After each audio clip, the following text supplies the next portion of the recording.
Hello everyone and welcome back to Klein Tuin Zoo, my historic South African zoo.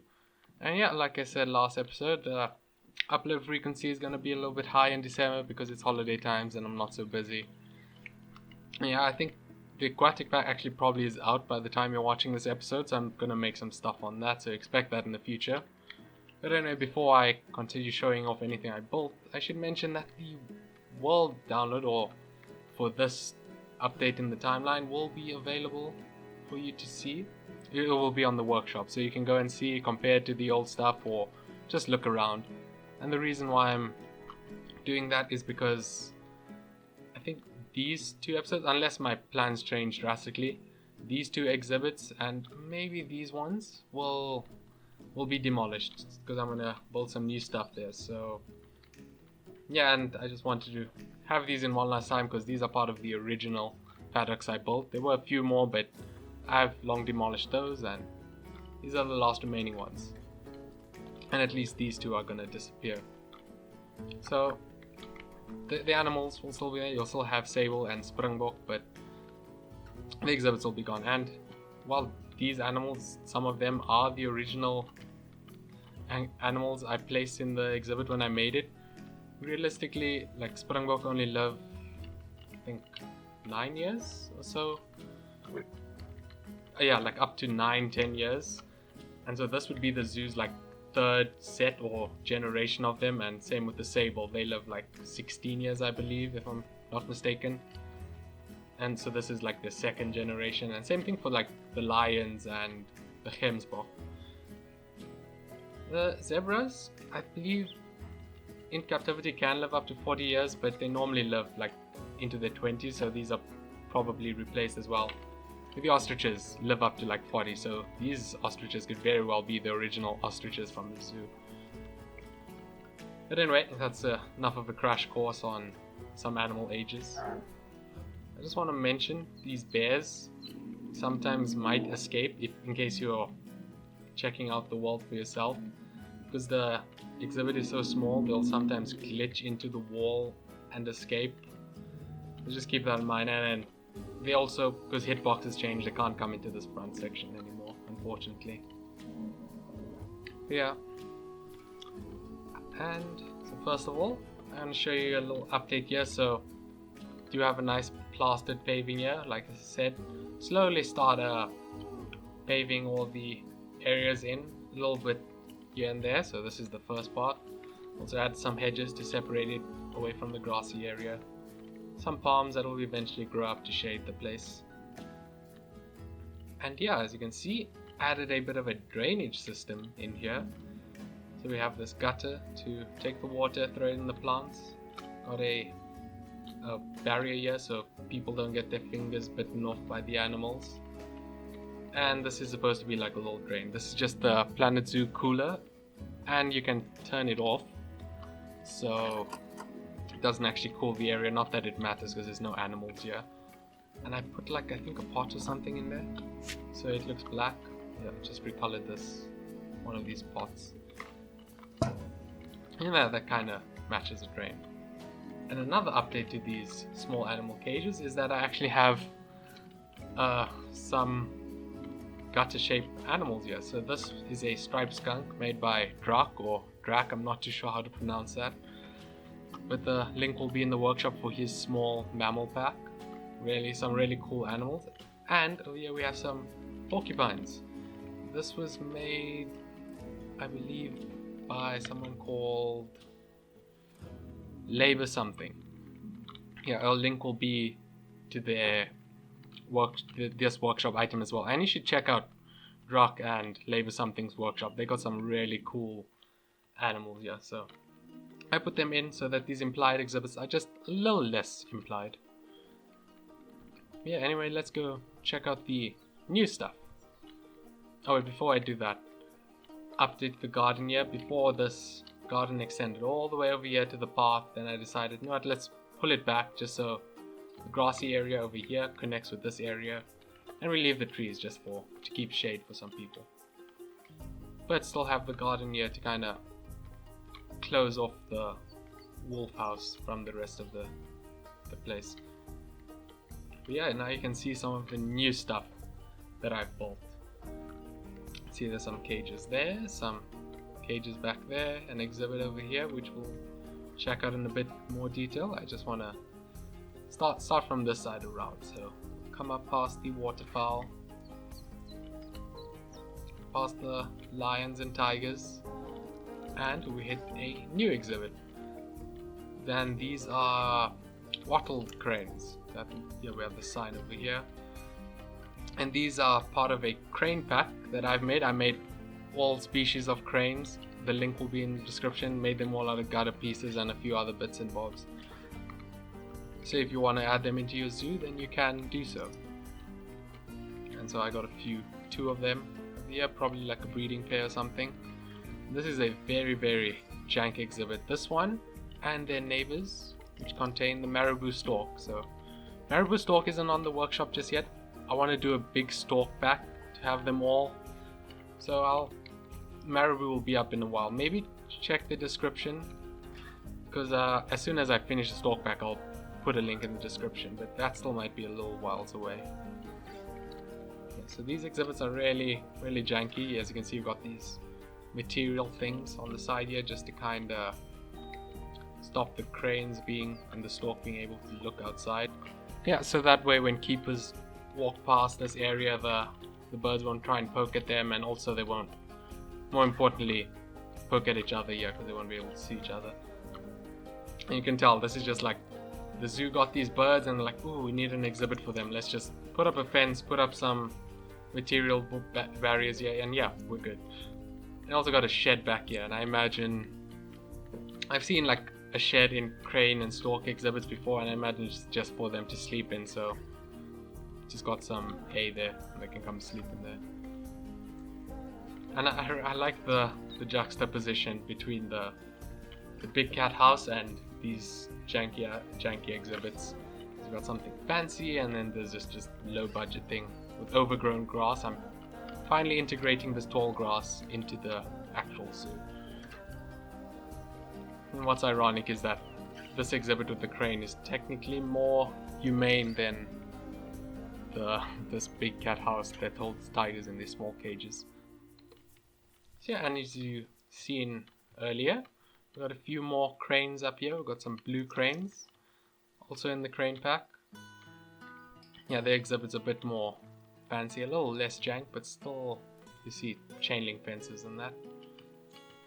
A little shed they can sleep in, and just some space they can walk around in. Nothing too fancy. Now if we walk along here, I have a new exhibit, probably another cool case of vintage animal cruelty. We've got a polar bear cage, and this is based on the old polar bear house at Johannesburg Zoo. So their polar bear house, I believe, was made in 1910, but it initially housed Alaskan brown bears until 1924.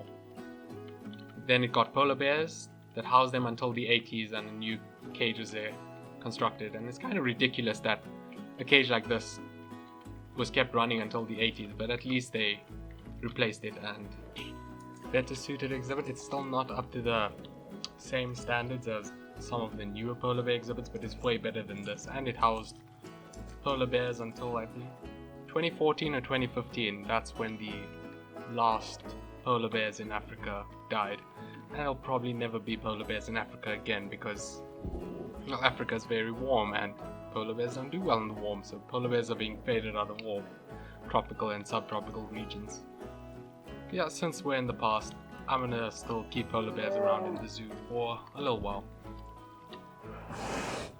I'll throw up a picture of the exhibit in Johannesburg Zoo now so you can kind of compare it. And I'll also throw in like some exterior pics, because nowadays it still exists and it used to hold owls, and then for a while it was vacant, and now it has red pandas, and I'll throw some pictures. Now it has a bunch of fake rocks everywhere and chain link instead of the bars, or is it mesh or chain link? Yeah, come over here. We have the backstage, so staff can come through here, access the blue cranes, or access the polar bears. So where staff come through. It's where the polar bears sleep. I have the door closed because they can't actually go into this area. The gap is too small for them. Yeah, classic cruel exhibit. It is a typical bear pit, which is like what you expect of vintage exhibits. One of the classic exhibits is the bear pit, so we got that here. And it's not as bad as the other bear cage. It's still horrible. The other bears, they don't have a pool to splash around in. And look, the bears, they have rocks. You know, it's more stimulates the natural environment, more naturalistic, more immersive. No, hardly. And so the last thing I got to show for this episode is some small cat cages over here. So we have 4 species, all indigenous to South Africa. So they just probably came from around the country. People caught them, or farmers found them on their property and send them over to the zoo. And yeah, so first species we have black-footed cat, which, just on a side note, the Afrikaans name is Meershooptier, which directly translates to anthill tiger, which is one of the cutest names, I think. You know, they're small, so they chill on anthills, but they're still predators, so they're tigers. And yeah, I'm explaining this too much. I should shut up. Yeah, that's what I'll do. I'll keep quiet now. Yeah, they got a pretty simple climbing frame. Got a small little house they can sit in. And a cool thing I've been doing is is this simple design where you just have ropes kind of connecting the parts. So it's like they didn't spend a lot of time or energy on these structures. They just took a bunch of staves and poles and took some ropes and lashed them together to make a climbing frame, which I kind of like. I'll probably do that in the future more often. Over here we have our second species. We have serval. We have 2 cages for them, since servals, like, unless they're breeding, they probably won't get along. So maybe we have like 2 males or a breeding pair and like another individual. And these are pretty plain because this is an olden zoo and I couldn't think of much to add to it. It's got some rocks in here. And then over here we have our second serval exhibit. There's again more rocks, a little platform. I'll show you the backstage in a bit now, after I show you the front ends. Here we have our third species, the African wildcat, which also has another one of these makeshift climbing structures here. And our last species, the caracal. And again, pretty plain exhibits. Got a fallen log there, just some platforms they can stand up on. Same thing here. Oh, and a scratching post for them. That's a cool detail. If you come here, back in this staff area, which indicated putting a sign saying staff only, so hopefully guests follow that rule. You can see the back of the building. Some doors the staff can go into. And yeah, it's a pretty plain and simple backstage area. Got a gate to go inside. Just some simple platforms. Because it's backstage, guests aren't going to look at this. It's not going to be fancy. It's just a place for the cats to sleep. And I've seen some modern small cat exhibits which pretty much look just like this. It's just not really much going on there. And yeah, got a little pulley system to keep the doors up. We have a guillotine gate. And it's pretty similar in all these other ones. We have a little bucket lying around. Just some things that changed up here and there. See, this guy, he has a scratching post as well. This cat has a little house, so he can sleep in the house at least. And yeah, basic stuff. And same thing here. This one also has a house and a scratching post. Lucky cat. Yeah, I think that's all I want to show for this episode. Yeah, so just one thing I want to mention, is unrelated, is in the zoo, maybe you've noticed that at this end of the zoo I don't really have a fence.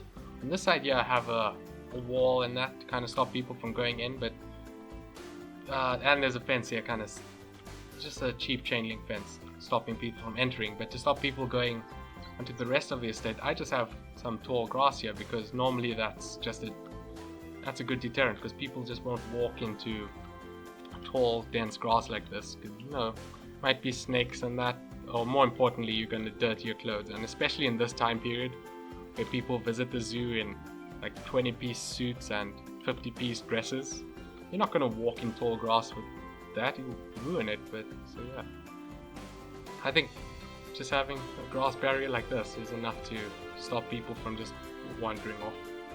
Hopefully. Maybe children will run through, but I'm hoping their parents are attentive. But anyway, yeah, that's all I've got to show for this episode. I hope you enjoyed it. Not that much, but yeah. And again, the file is on the workshop, so if you wanna take a first person look, maybe you have a better graphics card than me, because yeah, the animals and some of the plants look like crap on my end. Because one day I'll get a better GPU and they'll look a bit better. It's not so bad, but yeah, these animals can be better. One day I'll get a GPU and I'll probably do a tour if I do. A better GPU, that is. Or if you just want to see how I made some of the stuff, or steal some of the blueprints to put in your own zoos, you can do so. Or you want to see which trees have grown, because some of the trees have actually grown and maybe you just want to look at that. But yeah, thanks for watching and I'll see you in the next episode. Bye!